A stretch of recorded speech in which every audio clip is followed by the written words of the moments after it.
Fala, senhores, para mais um vídeo aí, respondendo aí algumas questões do Olavo de Carvalho.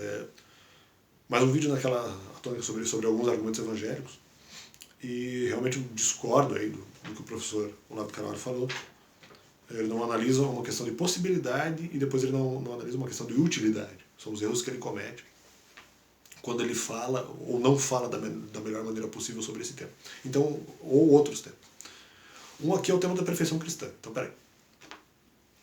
Diz o Olavo de Carvalho: então Deus quer que você peque. Ou seja, ele diz que nós não poderíamos ser pessoas perfeitas, nós não conseguiríamos isso. É porque é uma coisa impossível. Bom, primeiro que não, é para Deus, para quem querer nada é impossível. Já começa mal. Né? Já começa errado o professor Olavo de Carvalho. Já está errado. Tudo é possível para quem crê. Você quer ser perfeito? Sim, o Espírito Santo pode, desde que você permita. O Espírito Santo tem total capacidade para fazer isso. Desde que você sucessivamente continue com o Espírito Santo. E se desvie do mal. Está errado o Olavo de Carvalho. Então Deus deseja que você cometa algum tipo de pecado. Ah, sim, porque é o pecado que eu desejo. Então Deus quer que eu cometa esse pecado. Não, Ele quer que, se você eventualmente puder sacrificar esse pecado, você o sacrifique. Ah, por que você faria isso? Para manter mais o Espírito Santo e para servir melhor ao próximo. Só para isso. Só por causa disso. A melhor forma de amar o próximo é amar a Deus. Né? E a melhor forma de amar a Deus é amar o próximo sem pecar. Ele é perfeito, portanto quer que os outros sejam perfeitos como ele. Ser perfeito como eu sou perfeito. Você não sabe que aquelas pessoas que eventualmente cometeram pecados horríveis, elas eram consideradas perfeitas? Bom, aí que está o problema. Não. Porque muitas vezes essas pessoas abusaram da graça de Deus e foram repreendidas. Então eles podem ter sido tidos entre os perfeitos de Deus. Entre pessoas que não pecaram, talvez até algum anjo, pode ser colocado dentro do mesmo balaio, vamos dizer assim, no bom sentido. Isso não quer dizer que essa pessoa não cometeu pecados que Deus não gosta, que eventualmente são pecados que tiveram de ser perdoados depois. Ah, eles foram considerados perfeitos. Claro, porque foram perdoados depois dos pecados apagados. Mas não deveriam ter cometido pecado nenhum. Ah, mas alguns pecados foram até necessários. Calma aí. Mesmo esses pecados necessários, Deus quer que você cometa ou prefere que você faça o contrário? Ah, não, mas aí a minha vontade era cometer o pecado. A minha, por exemplo, muitas vezes não é. Então calma aí. Aqui duas coisas. Eu posso realmente desejar a vontade de Deus, é possível. Nós desejamos a vontade de Deus em situações. Não tem essa de desejar pecado para ter algum propósito bom. Isso não é desejável em todas as circunstâncias. Eu mesmo sou ao contrário disso. A princípio, né, eu acredito que tem algumas coisas que eu prefiro a mansidão de Deus a qualquer tipo de manipulação argumentativa. Por exemplo. Ou, não só eu prefiro a vontade de Deus. Eu posso eventualmente sacrificar a minha vontade carnal para buscar a vontade de Deus, que mesmo que eu não a deseje. Por que você faria isso? Para manter o Espírito Santo e para servir melhor o próximo. Isso que eu queria dizer. Não são perfeitos só porque estão em Cristo, mas assim são revestidos de graça, tendo cometido vários pecados. Ah, mas isso é uma coisa honesta. Sim, a pessoa é honesta. Mas ela também é honesta que naquele momento, ela tem que ser honesta no sentido de dizer que ela está rejeitando a Deus, que ela prefere fazer do jeito dela ao invés do jeito de Deus. Ela rejeitou a Deus verdadeiramente. Não que isso vai levar ela para o inferno. Não, porque eventualmente ela pode ter um propósito bom. Agora, ela preferiu fazer aquilo de uma maneira pecaminosa. Né? Rejeitou a Deus parcialmente. Eu não sou obrigado a cometer pecado que eu quero ou desejo. Eu não sou obrigado a cometer pecado nenhum. Ah, mas uma pessoa pode pecar e pode ser útil? Pode. Ah, eles foram tidos entre as pessoas perfeitas. Sim. Sim. Quer dizer que eles são perfeitos? Não. Por que não buscou a vontade de Deus? Ah, mas isso é impossível. Não é. Dá para manter o Espírito Santo se você desejar. Ah, é impossível. Não é. Não é. Tudo é possível. Ó, o que eu queria.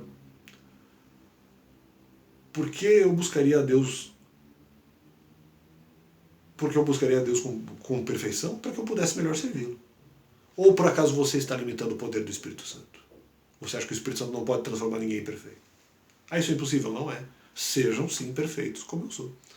Se Jesus realmente conseguiu ter essa perfeição. Aqui um outro argumento que eu discordei foi a questão da Débora Barbosa. Né? Acho que é Débora Barbosa o nome dela, uma menina que falou sobre economia, o pessoal não gostou, que falou alguma coisa de economia, ela cometeu um erro, alguma coisa. Ah, ela não deve ser julgada pelo erro econômico que ela cometeu. Ela deve ser julgada por outras coisas que ela faz melhor. Mas peraí, calma. Eu não quero criticar essa menina, nem sei direito qual é o trabalho dela. mas ela trabalha com alguma coisa sobre espionagem, ocultismo, enfim. Mas aí que tá. Então quem mandou ela falar algo que ela não entende sobre economia? Se ela não entende. Ou mesmo que ela entenda, mas ela acabou cometendo um erro. Então ela pode ser avaliada por isso. Claro, não acho que você deva pegar pesado na avaliação. Ah, porque ela é uma menina ruim, não sei o que. Não. Você simplesmente diga, ela está errada. Ah, ela não tem que ser julgada. Ela tem que ser constatada. Você tem que falar que ela está errada. Você vai ter que julgar realmente a informação que saiu da boca dela. Talvez não ela necessariamente só porque ela cometeu um erro. Agora, peraí, meu amigo. Nem isso vai ser avaliada, calma aí. Tudo bem que não é isso exatamente que o professor Olavo falou sobre ela. Mas, cara aí, mas calma aí. Então, quem que mandou ela falar alguma coisa sobre economia? Alguém pediu a opinião dela. Tá, ela foi lá e erra, a gente vai falar, sua opinião estava errada. Se ela também não quer muitas vezes ser avaliada dessa forma, nem para dizer que a opinião é errada, ela que não emite opiniões sobre coisas que ela não entende. Isso funciona desse jeito. Ela não deve ser julgada por isso. Pessoalmente, não. Ou só por isso. Nem totalmente mal julgada. Mas então ela que diga, não se alguém pediu. Ela poderia simplesmente, sobre esse tema de economia que ela não entende tanto, dizer, não vou opinar sobre isso que eu não entendo. Pronto. Acabou. Mas então ela que diga não se alguém a pediu.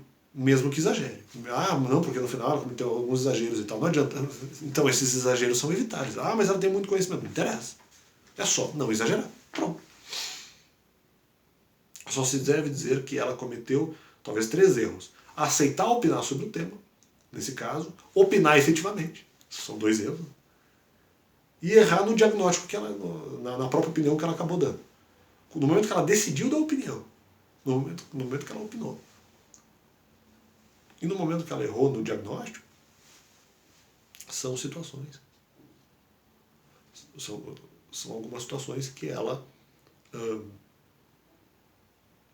realmente não deveria ter feito. No final, a própria opinião em si dela estava errada e depois acabou sendo repreendida por isso. Pô, mas ela não quer ser repreendida? Então não omita opinião isso, sobre aquilo que ela não entende. Ah, mas é simplesmente uma opinião, ela tem a liberdade de expressão. Calma aí. Tudo bem, mas aí não adianta a liberdade de expressão e daí vai falar uma coisa que acaba sendo errada. O meu argumento aqui, pelo menos eu tento, em relação à questão da perfeição cristã, para mim é uma questão muito simples que o Olavo de Carvalho não observou todos os argumentos, não observou todo o contexto bíblico.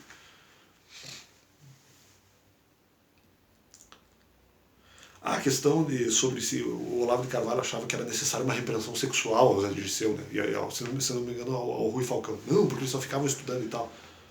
O que eu digo sobre, eu já falei isso, que foi um erro que o Olavo de Carvalho cometeu, não poderia ter feito essa repressão. Ah, foram apenas os escravos que eu achei que era. Eu não vivo escarnecendo como. Não deveria ter escarnecido nenhuma vez, deveria apenas ter feito repreensões políticas. E o escarnecer é pecado.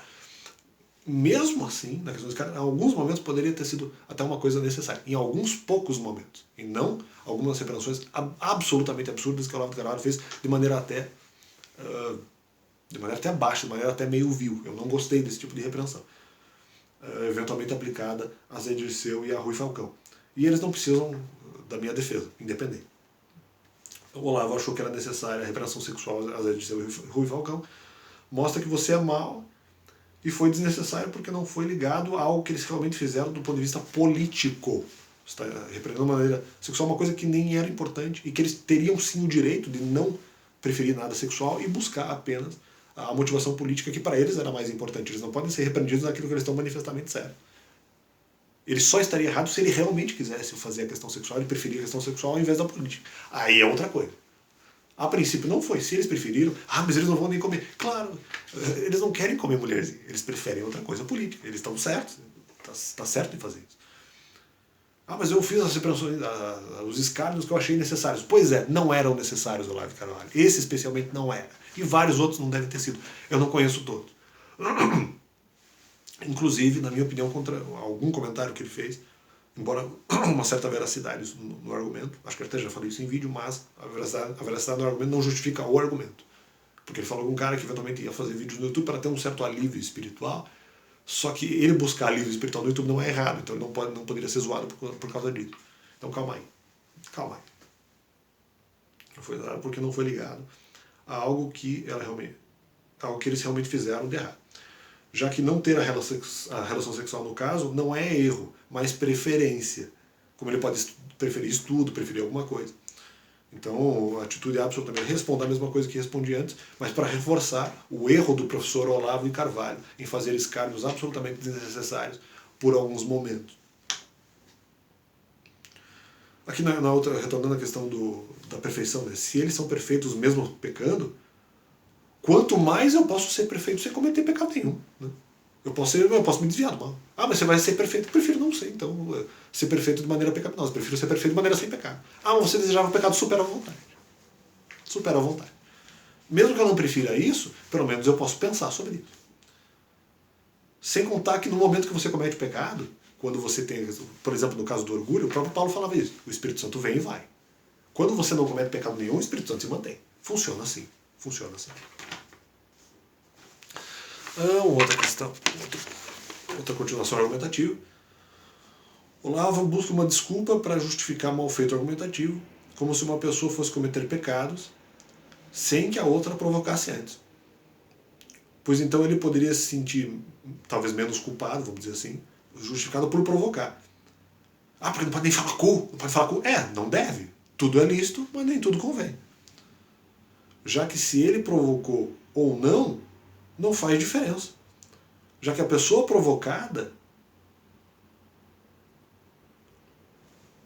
iria fazer errado de qualquer jeito. Aqui eu acho que é um outro argumento que eu inicio no outro ponto. Como Olavo tem uma certa idade, aqui a gente, claro, apesar dessa repressão que eu faço, a gente tem que ter uma certa calma, uma certa tranquilidade. É uma pessoa que tem uma certa idade, mas eu não concordo com os seus argumentos. Devemos respeitá-la, é claro, por isso. É uma pessoa que tem alguma figuração na vida política brasileira. Não que outras pessoas que não tenham figuração não sejam importantes, são importantes também. Mas pode ter cometido os erros que, na minha visão, serão cobráveis, sim. Fato de não ser funcionário público, mas alguém que influencie jogo político, evidentemente ele confere status de perseguível. Então, assim, é uma pessoa perseguível mesmo, não sim, quando ele diz assim, porque eu não sou funcionário público e tal, independente, Olavo de Carvalho, independente, isso não é importante. Porque eu não sou funcionário público, não pode. Não, você tem que ser perseguido porque você tem opiniões importantes na questão política, por isso você é perseguido. Mesmo que isso não é correto. Isso não te impede de você ser uma pessoa criticável também, justamente pelas opiniões. Eu posso falar qualquer coisa? Não, você não pode. Funcionário público é que não pode falar nada, não. Você pode falar, só que você vai ter que, eventualmente, ser depois responsabilizado por aquilo que você fala. Eu não acho que você deva, talvez uma ou outra questão criminal, mas estou dizendo assim, mesmo nas questões que você tem razão, você vai ser perseguido por aquilo que você falou. Eu acho que você sabia disso, nem sei por que você está reclamando. Não, porque eu não sou funcionário público, então posso dizer, não dá. Sobre documentos públicos e particulares ou secretos. Não, porque o documento, você está errado. O documento público realmente ele tem uma grande relevância. E ele tem uma presunção, até de certa forma por uma intersubjetividade, ele tem uma presunção de veracidade maior. Não quer dizer que o documento particular ou o documento secreto seja errado. Só isso não atesta totalmente a falta de veracidade do documento particular. Como a publicidade de um documento público não atesta a veracidade do documento público, é a mesma coisa. Embora os documentos públicos tenham garantia um pouco maior de veracidade por causa da intersubjetividade e publicidade que lhes são características e afetas. Mas uma coisa não garante para nenhum dos lados. Olavo disse que se errou em dada situação, significa que já o erraria em outra. Aqui eu acho um tema importante, eu acho que isso, ele estava acho que citando um autor, alguma coisa assim, até talvez a frase não seja dele, no final se ele cometeu o erro. Eu concordo com isso, um pouco, em parte. Muitas vezes se algumas pessoas não tivessem feito alguma coisa, a pessoa ia cometer um outro erro da mesma forma, do mesmo jeito, mesma coisa. Só que tem um problema, a Bíblia traz alguns versos que dão um pouco a entender que em algumas situações é o contrário, olha só. A Bíblia não diz isso totalmente. Ela diz, ensine a criança o caminho em que deve andar. E ela, não, pelo menos, tentará não se desviar dele. Então, mas se eu não falasse aquilo, ele ia cometer um erro do mesmo jeito. Não.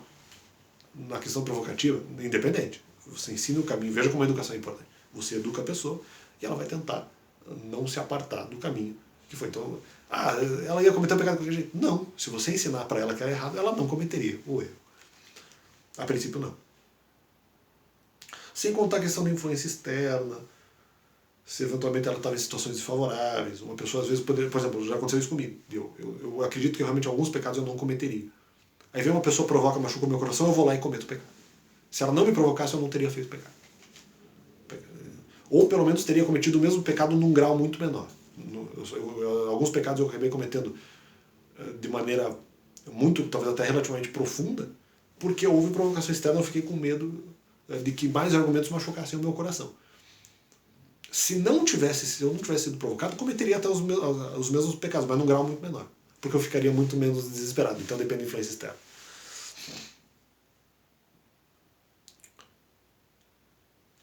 Tá, isso eu já falei. E aí, no outro lado, é justamente aquilo que eu falei mesmo. Ele busca uma desculpa aí para tentar justificar um mal feito argumentativo e daí ele não se sentiria culpado, mas ele na verdade teria que se controlar. A Bíblia diz, tudo pode, mas nem tudo convém. Pronto. Já que se ele provocou ou não, não faz diferença. Já que a pessoa provocada iria fazer errado de qualquer jeito. Seria o argumento que a gente estava falando antes. Ela não sei se ela faria errado de qualquer jeito. Depende da questão. Ensina o caminho à criança e não se diz, é por aí. Acho que foi isso que eu tinha a dizer dessa vez. Discordo do Olavo Carvalho e que realmente possamos entender mais. Não concordo. Isso eu já falei em outros vídeos, a questão da rejeição, porque qualquer pecado que você cometa não tendo propósito, você já está rejeitando a Deus. Então, valeu, é isso aí. Deus é bom, espero que Deus possa estar dando cada vez mais claridade mental para compreender os nossos pecados e os de outras pessoas, inclusive. Valeu.